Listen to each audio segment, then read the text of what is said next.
Bonjour à toutes et à tous, amis de Sagesse Santé. Je suis Antoine, votre ami et guide pour une vie pleine et autonome, quel que soit votre âge. Aujourd'hui, nous allons aborder un sujet crucial, un pilier de votre indépendance et de votre bien-être, la santé de vos os. Savez-vous que chaque année, des millions de personnes de plus de 60 ans subissent des fractures, souvent dues à des os fragilisés? C'est une réalité qui peut vraiment limiter notre liberté et notre capacité à faire ce que nous aimons. Mais ce qui est encore plus surprenant, c'est que beaucoup d'entre nous, sans le savoir, adoptent des habitudes quotidiennes qui, silencieusement, minent la force de notre squelette. Des habitudes si courantes qu'elles nous paraissent inoffensives. Restez avec moi, car aujourd'hui, nous allons démasquer ensemble 5 habitudes chocs qui affaiblissent vos os et surtout, je vous montrerai comment les inverser pour retrouver une ossature solide et une confiance inébranlable dans chacun de vos pas. Et si ce sujet résonne avec vous, n'oubliez pas de vous abonner à Sagesse Santé et d'activer la petite cloche pour ne manquer aucune de nos précieuses astuces. C'est votre passeport pour une longévité épanouie. Antoine, commençons par une question simple. Quand avez-vous pensé pour la dernière fois à la santé de vos os? Probablement pas tous les jours, n'est-ce pas? Pourtant, vos os sont le cadre, la charpente de votre corps. Ils vous permettent de bouger, de vous tenir debout, de protéger vos organes vitaux. Pensez à votre maison. Vous ne laisseriez jamais ses fondations se fissurer, n'est-ce pas? C'est la même chose pour votre corps. Et malheureusement, certaines de nos routines, aussi anodines qu'elles puissent paraître, sont de véritables saboteurs silencieux pour cette charpente si précieuse. La première habitude, et elle surprendra beaucoup d'entre vous, est la consommation excessive de boissons gazeuses et sucrées. Je sais, un verre de soda de temps en temps, c'est agréable, mais si cela devient une habitude quotidienne, voire plusieurs fois par jour, les conséquences pour vos os peuvent être désastreuses. Pourquoi? En grande partie à cause de l'acide phosphorique qu'elles contiennent. Cet acide, en quantité élevée, peut perturber l'équilibre du calcium et du phosphore dans votre corps. Le calcium, vous le savez, est le minéral essentiel à la solidité de vos os. Lorsque cet équilibre est perturbé, votre corps peut être amené à puiser dans ses réserves osseuses pour maintenir un pH sanguin stable, affaiblissant ainsi vos os petit à petit. De plus, ces boissons sont souvent consommées au détriment de boissons plus saines comme l'eau ou le lait, qui apportent des nutriments essentiels. Imaginez une éponge qui devrait absorber de l'eau pour rester souple et solide, mais à qui on ne donnerait que du sirop collant. Elle finirait par s'assécher et se fragiliser. C'est un peu ce qui se passe avec vos os. La solution est simple, mais demande un changement d'habitude. Remplacez progressivement ces boissons par de l'eau, des infusions ou même de l'eau pétillante avec un zeste de citron. Vos os vous remercieront. Passons à la deuxième habitude, qui est si répandue qu'elle en est presque invisible. Le manque d'exposition au soleil et de vitamine D.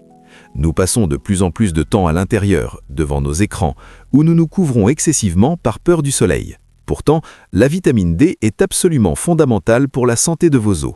C'est elle qui permet à votre corps d'absorber le calcium que vous ingérez par l'alimentation. Sans vitamine D, même si vous consommez beaucoup de calcium, il ne sera pas correctement utilisé par vos os.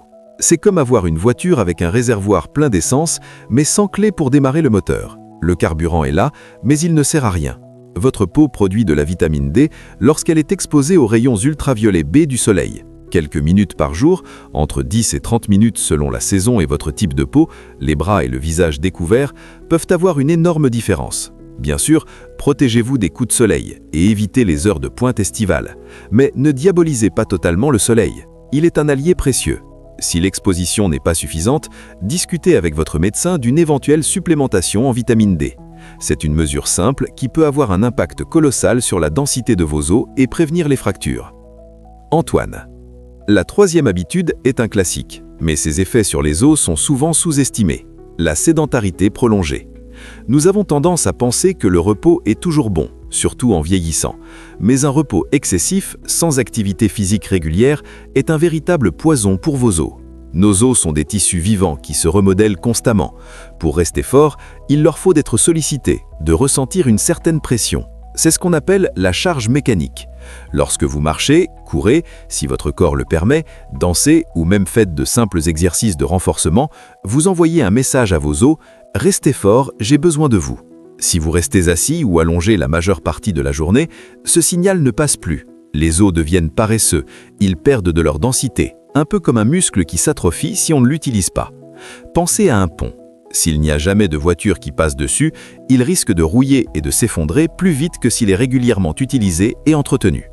L'activité physique, même modérée, est l'entretien de votre squelette. Marchez 30 minutes par jour, faites du jardinage, de la natation, du tai chi. L'important est de bouger. Chaque pas compte, chaque mouvement renforce cette précieuse charpente. Antoine. La 4e habitude est un peu plus subtile, mais tout aussi destructrice.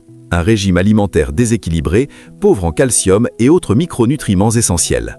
On parle beaucoup de calcium, et c'est très bien, mais la santé osseuse est un orchestre complexe où chaque instrument doit jouer sa partition.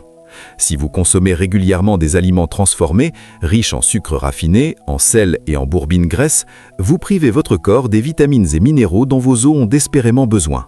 Le calcium, bien sûr, est crucial et se trouve dans les produits laitiers, les légumes verts à feuilles, choux calais, épinards, amandes, sardines.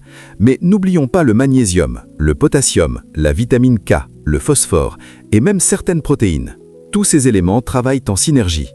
Un manque de magnésium, par exemple, peut empêcher le calcium d'être correctement assimilé. Un régime trop riche en sel peut entraîner une perte de calcium par les reins. C'est comme essayer de construire une maison solide avec seulement des briques, mais sans ciment ni charpente. La maison ne tiendra pas. Variez votre alimentation. Mangez des fruits et légumes de saison, des céréales complètes, des protéines maigres. C'est la diversité qui fait la force, y compris pour vos os. Antoine. Et enfin, la 5e habitude, et celle-ci est malheureusement très courante et souvent sous-estimée, le stress chronique et le manque de sommeil. Vous vous demandez peut-être quel est le rapport entre le stress, le sommeil et vos os. Eh bien, il est direct et très important. Lorsque vous êtes constamment stressé, votre corps produit des hormones de stress, comme le cortisol. Des niveaux élevés et prolongés de cortisol peuvent interférer avec le processus de construction osseuse et même augmenter la dégradation osseuse. Le stress chronique peut aussi perturber la digestion et l'absorption des nutriments essentiels, y compris ceux nécessaires à vos os. Quant au manque de sommeil, il est étroitement lié au stress et à la régulation hormonale. Un sommeil insuffisant disturbe l'équilibre hormonal général de votre corps, ce qui peut affecter la production d'hormones importantes pour la santé osseuse. C'est un cercle vicieux. Le stress affecte le sommeil, le manque de sommeil augmente le stress, et les deux ensemble affaiblissent vos os. Pensez à une plante. Si elle est constamment sous pression, sans repos suffisant, elle ne pourra pas pousser et se renforcer correctement. Elle finira par faner. Nos os aussi ont besoin de calme et de repos pour se réparer et se remodeler. Apprenez des techniques de relaxation, comme la méditation ou la respiration profonde. Assurez-vous d'avoir une routine de sommeil régulière et un environnement propice au repos. C'est un investissement pour tout votre corps, y compris pour la robustesse de votre squelette. Voilà mes amis, les 5 habitudes chocs qui peuvent silencieusement affaiblir vos os, la consommation excessive de boissons gazeuses et sucrées, le manque de vitamine D, la sédentarité, un régime alimentaire déséquilibré et le stress chronique avec le manque de sommeil. Ce sont des habitudes tellement intégrées à nos vies qu'il est facile de ne pas percevoir les dangers. Mais la bonne nouvelle, c'est que vous avez le pouvoir de changer tout cela. Chaque petit pas compte. Chaque choix conscient en faveur de votre santé osseuse est une victoire. Maintenant, vous avez l'information. Vous savez ce qui peut nuire à vos os. Le plus important est de ne pas se sentir dépassé, mais plutôt d'être motivé. Choisissez une de ces habitudes que vous souhaitez changer en premier. Commencez petit. Si vous buvez du soda tous les jours, essayez d'en boire un jour sur 2, puis un jour sur 3. Si vous êtes sédentaire, commencez par une marche de 10 minutes, puis augmentez progressivement. Si vous avez du mal à dormir, essayez de vous coucher à la même heure chaque soir. Chaque effort est une pierre ajoutée à la construction de votre forteresse osseuse. N'oubliez jamais que la vieillesse n'est pas une fatalité. C'est une étape de la vie où nous pouvons continuer à apprendre, à grandir et à vivre pleinement, à condition de prendre soin de ce corps qui nous porte. Vos os sont les supports de votre aventure de vie. Prenez-en soin avec amour et respect. Si cette vidéo vous a éclairé et vous a donné l'envie d'agir, je vous invite chaleureusement à la partager avec vos amis et votre famille. Ensemble, nous pouvons construire une communauté de personnes autonomes et en pleine forme. Laissez-moi un commentaire ci-dessous pour me dire quelle habitude vous allez changer en premier ou si vous avez d'autres astuces à partager. Votre expérience est précieuse pour nous tous. Et bien sûr, si ce n'est pas encore fait, abonnez-vous à la chaîne Sagesse Santé et activez la petite cloche pour ne manquer aucune de nos précieuses astuces. C'est votre passeport pour une longévité épanouie.